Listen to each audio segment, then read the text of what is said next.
My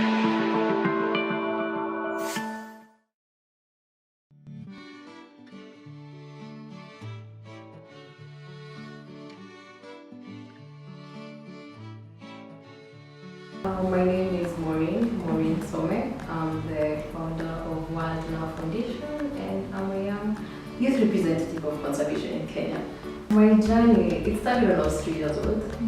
I grew up in Laikipia County, which is one of the best destinations for wildlife, you know that.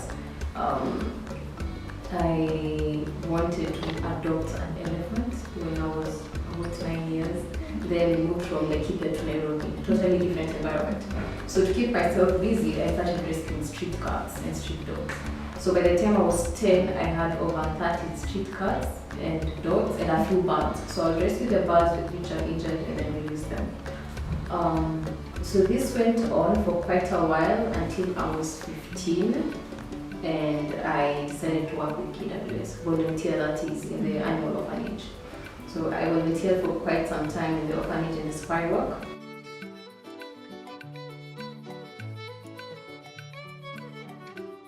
I studied entrepreneurship. I needed that business management skills to also run WildNow. When I was in Brookhouse, now doing my course in diploma, I decided, why don't I do a few of my projects related to what I do in the orphanage? So I did a small video on ecotourism, and it caught everyone's attention. Not just the media in Kenya, but outside. So it became bigger than what I had planned. So I decided when I cleared, I launched WildNow, so it became an officially registered organization. WildNow is basically a platform for the young people who are interested in conservation. We've done a lot of projects. I have to say my favorite project, because we've done a lot, has to be the Rip-Off campaign. So the Rip-Off campaign, I think it's one of the biggest projects on elephant conservation in the world currently. It was led by the First Lady, Her Excellency Maureen Kenyatta, and a few other guys in the government, and Richard Branson. So it was a big project, and I'm happy that they considered having an image of a young person in such a project. It's important to understand how to actually take care of the environment. Where I grew up in Laikipia, the community around me used to cut down trees a lot for the benefit of income. And at the same time, I've encountered a lot of human rights conflict. Yeah. I remember one of the ways that people used to get rid of the elephants that will come destroy their crops is through the kubalisha ndogo viatu. So what that means is using a block of wood, this big block of wood, they'll hammer a 6-inch nail on the block of wood and place them on the farm. So in the middle of the night, because our house was usually next to the forest, we would see the elephants coming and they would step on the block of wood. So imagine you walking for miles and weeks with a 6-inch nail on your foot. So that's how bad it was back then.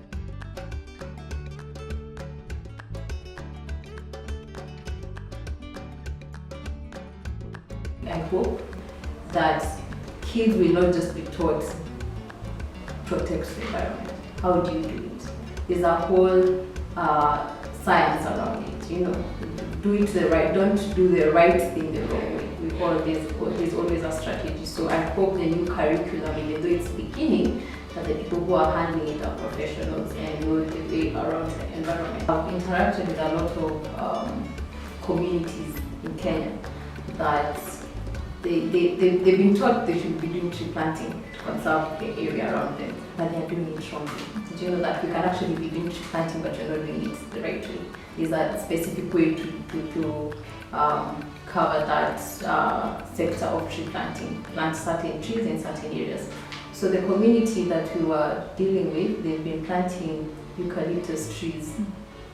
And this is out of goodwill, you know, they want to do good to the environment, but they are harming the environment even more. This community of Maasai people planted eucalyptus around the riverbed because it takes in a lot of water. Then they sell it probably 10 years later at 15,000. The stem goes for 15,000. but the amount of water that you can use to stay. Climate change doesn't just affect the environment, it affects our health. So we will die immediately. That's why it affects our economy. That's why Barack Obama said a country that will take climate change action seriously is going to grow economically.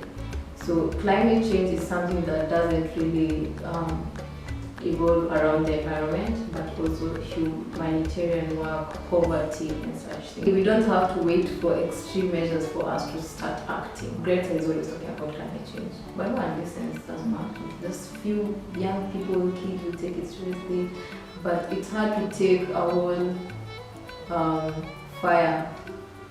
forest fire and floods in East Africa first to the whole country. This is climate change. The other day I was on Instagram and I was talking to some of